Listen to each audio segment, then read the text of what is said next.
warahmatullahi wabarakatuh. Di sini saya akan menjelaskan ulumul hadis sebagai tugas UAS yang telah diberikan oleh Ibu dosen pengampu Dr. Mulyani SPD MPDI. Pertama yaitu pembagian hadis berdasarkan kualitas sanad, yang mana hadis sahih adalah hadis yang senadannya bersambung, di mana diriwayatkan oleh perawi yang adil dan dabit atau kuat hafalannya, tidak syadz atau janggal, dan tidak mengandung alit atau cacat tersembunyi. Yang mana contoh ayatnya berbunyi an Umar binil Hatabi radhiyallahu anhu qala samitu Rasulullah sallallahu alaihi wasallam yaqulu innamal amalu binniyat. Yang artinya dari Umar bin Khattab radhiyallahu anhu, ia berkata, aku mendengar Rasulullah bersabda, sesungguhnya setiap amal tergantung niatnya. Hadis riwayat Bukhari dan Muslim. Terus ada yang namanya hadis hasan. Hadis hasan memiliki karakteria yang hampir sama dengan hadis sahih, namun salah satu perawinya memiliki tingkat kethabitan atau kekuatan hafalan yang sedikit lebih rendah dibandingkan perawi hadis sahih. Yang mana contoh hadisnya berbunyi Ani Tirmizi an Abi Hurairah mu'minuna qawiyyu khairu ha'abu illahi minal mu'minin daifi. Yang mana artinya yaitu mukmin yang kuat lebih baik dan lebih dicintai Allah daripada mukminin yang lemah. Hadis riwayat Muslim dinilai hasan sahih oleh sebagian ulama. Terus ada lagi yang namanya hadis dhaif. Hadis dhaif adalah hadis yang tidak memenuhi syarat-syarat hadis sahih maupun hasan. Misalnya karena sanadnya terputus atau perawinya tidak dikenal maupun lemah hafalannya. Contoh yang sering dijumpai adalah beberapa hadis tentang keutamaan bulan Rajab tertentu yang banyak dinilai dhaif oleh para ulama. Hadis karena kelemahannya pada sanadnya. Yang kedua, ada pembagian hadis berdasarkan kuantitas sanad, yang mana hadis mutawatir. Hadis mutawatir adalah hadis yang diriwayatkan oleh banyak perawi di setiap tingkatan sanad sehingga mustahil secara akal bahwa mereka semua sepakat berdusta. Hadis jenis ini memberikan tingkat keyakinan yang pasti atau takhih. Man kazaba alayya mutamidan falyabawal makaduhu minari, itulah hadisnya. Yang mana artinya barang siapa berdosa atas namaku dengan sengaja hendaklah ia menempati tempat duduk di neraka.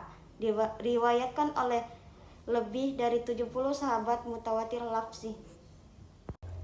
Terus ada yang namanya hadis ahad, adalah hadis yang jumlah perawinya tidak mencapai derajat mutawatir. Hadis diriwayatkan oleh 1, 2, beberapa orang saja.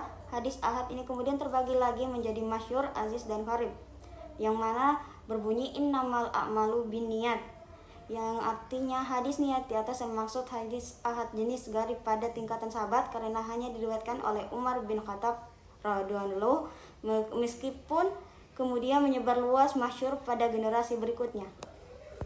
Yang ketiga, ada hadis qudsi, adalah hadis yang maknanya berasal dari Allah Subhanahu wa taala, namun lafalnya disusun sendiri oleh Nabi Muhammad.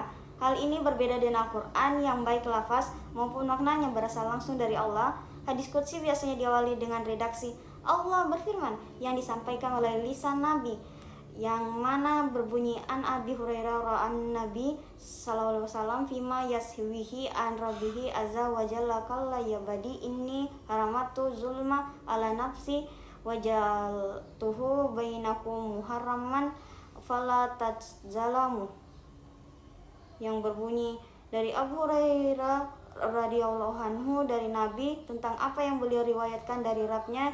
Dia berfirman, wahai hambaku, sesungguhnya aku mengharapkan kezaliman atas diriku dan aku jadikan ia haram di antara kalian, maka janganlah kalian saling menzalimi. Hadis riwayat Muslim. Dan yang keempat, ada hadis mauquf dan maqtu berdasarkan kedudukan hukumnya. Hadis mauquf adalah perkataan, perbuatan, dan ketetapan yang disandarkan kepada sahabat Nabi, bukan kepada Nabi secara langsung. Hukumnya tidak bisa dijadikan hujjah atau dalil secara mandiri, kecuali jika terdapat indikasi bahwa perkataan tersebut bersumber dari wahyu. Dan ada hadis maqtu. Hadis maqtu adalah perkataan, perbuatan, atau ketetapan yang disandarkan kepada tabi'in, yaitu generasi setelah sahabat, bukan kepada Nabi maupun sahabat. Kedudukannya lebih rendah dibanding hadis mauquf karena hanya berupa pendapat atau atsar dari seorang tabi'in dan tidak bisa dijadikan dalil syar'i secara langsung. Baik, itu saja yang dapat saya sampaikan dan jelaskan dalam video ini berdasarkan pemahaman tentang ulumul hadis. Wassalamualaikum warahmatullahi wabarakatuh.